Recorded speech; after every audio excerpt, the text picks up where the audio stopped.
Have you seen the most recent State of the Nation address of our President? Did you try to listen and analyze what he said? Oh, by the way, analytical listening in problem solving is what we are going to talk about in a bit.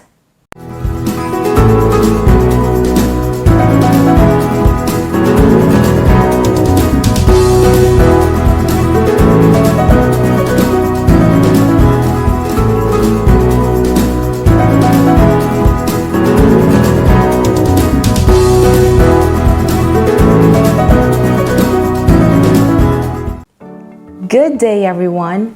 My name is Teacher Izzy, and I'm here to help you in this learning journey. Are you ready to learn? Before we start, make sure that you have your pen, paper, and self-learning module ready. At the end of our lesson, you are expected to recognize the importance of analytical listening and problem solving, describe analytical listening and problem solving, and employ analytical listening and problem solving to solve problems. In the previous lesson, you have learned about comparing and contrasting the materials read or viewed. This time, we will dig deeper by learning about the analytical listening in problem solving. What is analytical listening? Analytical listening, sometimes called critical or active listening, deals with one's ability and capacity to carefully and properly analyze the sound or sounds listened to. This does not only involve comprehension on what has been heard, but more importantly, the ability to distinguish and categorize the information listened to. This is also called active listening, as it requires the listener to provide significant and evaluative feedback or response on what he or she has heard from the speaker or the sound platforms. In here, the listener is able to rephrase or restate the information heard to check one's listening understanding. The features of analytical listening allows listeners and speakers to avoid miscommunication, misinterpretation, and misinformation. As such, comprehension and understanding are both ensured. Analytical listening requires sequential process. These stages include the following.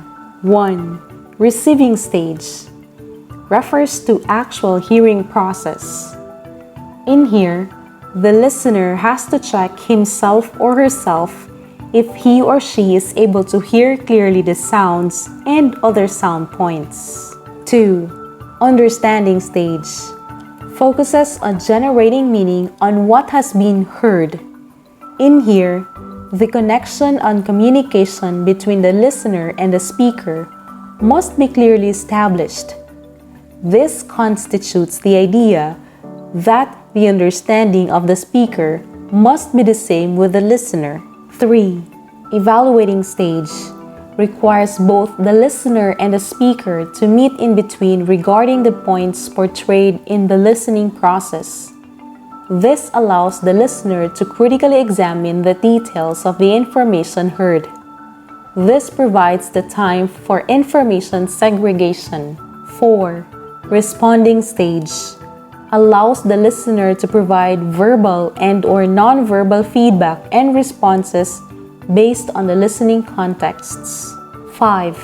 Remembering stage is a personal stage for the listener, allowing his or her to integrate in himself or herself the information heard.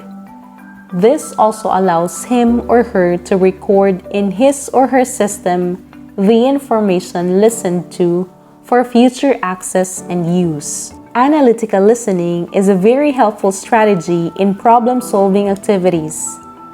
In solving a particular issue or concern, it is important to identify first the significant information required. In solving a problem in a listening text, the first task is to identify the problem. From the listening texts, find the answers for the following questions who, what, how, when, where, and why. According to American Society for Quality, there are 4 steps in solving a problem. 1. Define the problem. 2.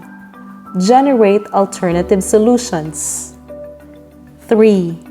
Evaluate and select an alternative. 4. Implement and follow up on the solution. Did you understand the lesson? Now let's have an exercise. Identify what is asked in each statement. Write your answers on your notebook. 1. It deals with one's ability to carefully listen, examine messages, and provide significant feedback or response.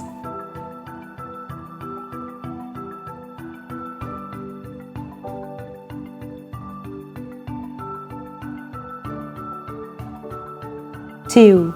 It deals with the main issue or concern that must be addressed in a particular text.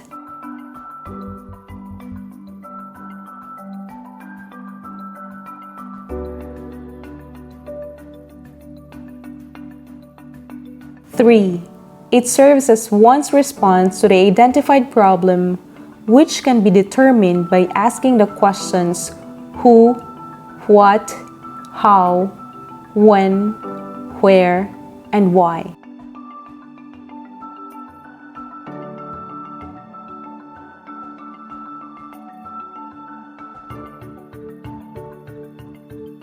Four.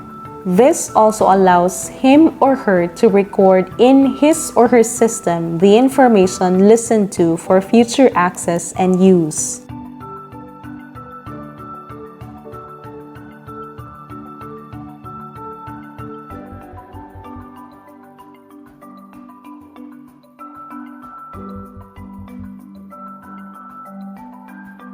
Five. This allows the listener to provide verbal and/or non-verbal feedback and responses based on the listening contexts.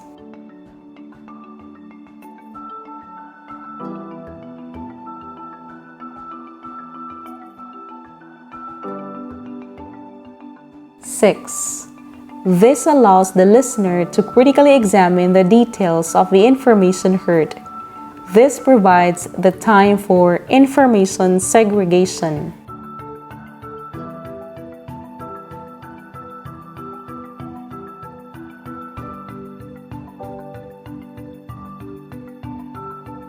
Seven. This constitutes the idea that the understanding of the speaker must be the same with the listener.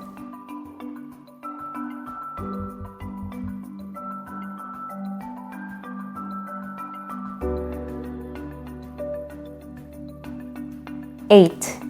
This allows the listener to check himself or herself if he or she is able to hear clearly the sounds and other sound points.